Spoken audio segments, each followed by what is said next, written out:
Assalamualaikum warahmatullahi wabarakatuh. Kami mahasiswa Teknik Sipil dari Universitas Negeri Medan. Perkenalkan, saya Muhammad Akanufika dan saya Dwi Deden Saputri.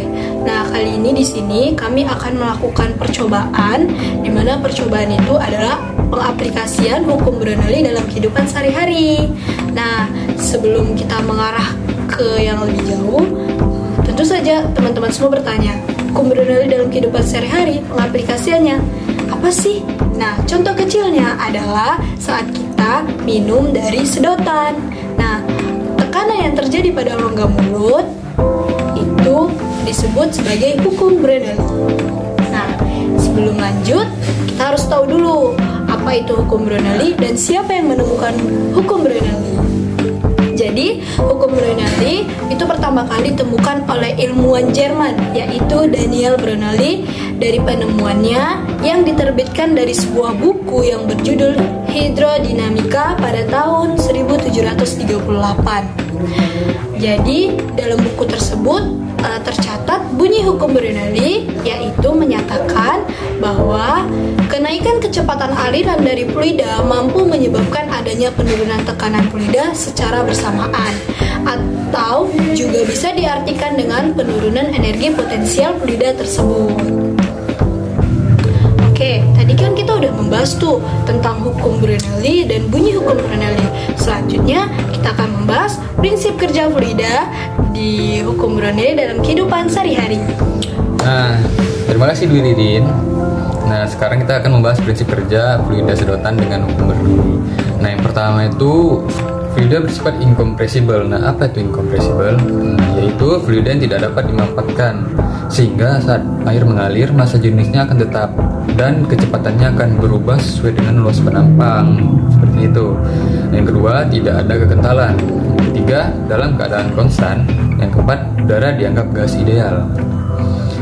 Karena P1 sama dengan P2, maka tidak ada perpindahan fluida. Bagaimana cara memindahkan air dari P1 ke P2? Nah, tekanan yang ada di ujung gelas dan tekanan yang ada di dalam gelas ini ialah sama-sama dalam keadaan tekanan atmosfer, sehingga untuk membuat air yang ada di dalam gelas bisa naik melalui sedotan harus diciptakannya perbedaan tekanan dari tekanan yang lebih besar ke tekanan yang lebih kecil gitu. Maka tekanan yang ada di ujung sedotan ini harus lebih kecil dibanding tekanan yang ada di ujung sedotan pada dalam gelas. Oke, timbul pertanyaan, bagaimana cara memperkecil tekanannya? Tekanan dapat diperkecil dengan menambahkan volume yang ada di rongga mulut. Nah, untuk kali ini kami mencontohkan rongga mulut, yaitu dengan menggunakan speed. Harus lebih besar untuk menciptakan tekanan yang lebih kecil. Bagaimana caranya? Nah, caranya itu ialah caranya mengisap udara yang ada pada sedotan dan berpindah ke dalam speed ini, sehingga volume speed memiliki volume lebih besar dari tekanan yang lebih kecil dibandingkan yang ada di dalam gelas. Nah, jika tekanan tercipta, maka akan membuat fluida dari tekanan yang lebih besar terdorong ke tekanan yang lebih kecil. Semakin besar perbedaan tekanan yang tercipta, maka kecepatan laju fluida dari dalam gelas menuju speed ini akan timbul menjadi lebih besar. Bagaimana menciptakan tekanan yang lebih kecil dengan menaikkan volume menjadi lebih besar dan membuat kondisi pada sedotan menjadi hampa udara. Nah, untuk percobaannya, skip. Pertama, siapkan timer untuk menentukan waktu kecepatan saat air naik ke sedotan. Pastikan posisi sedotan tegak lurus pada saat percobaan. Kemudian tarik speed untuk menciptakan tekanan. Didapat nilai kecepatan yaitu 2,53 cm/second.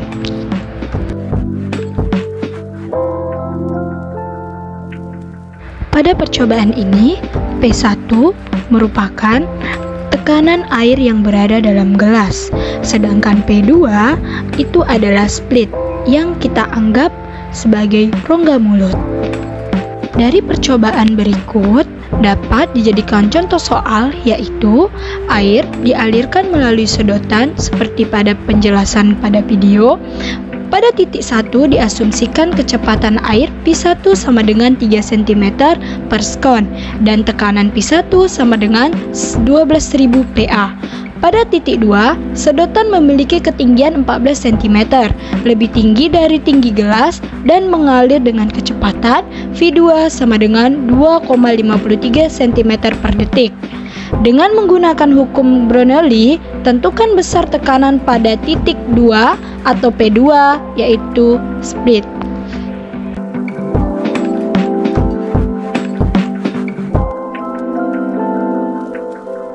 Sekian video dari kami, see you next time.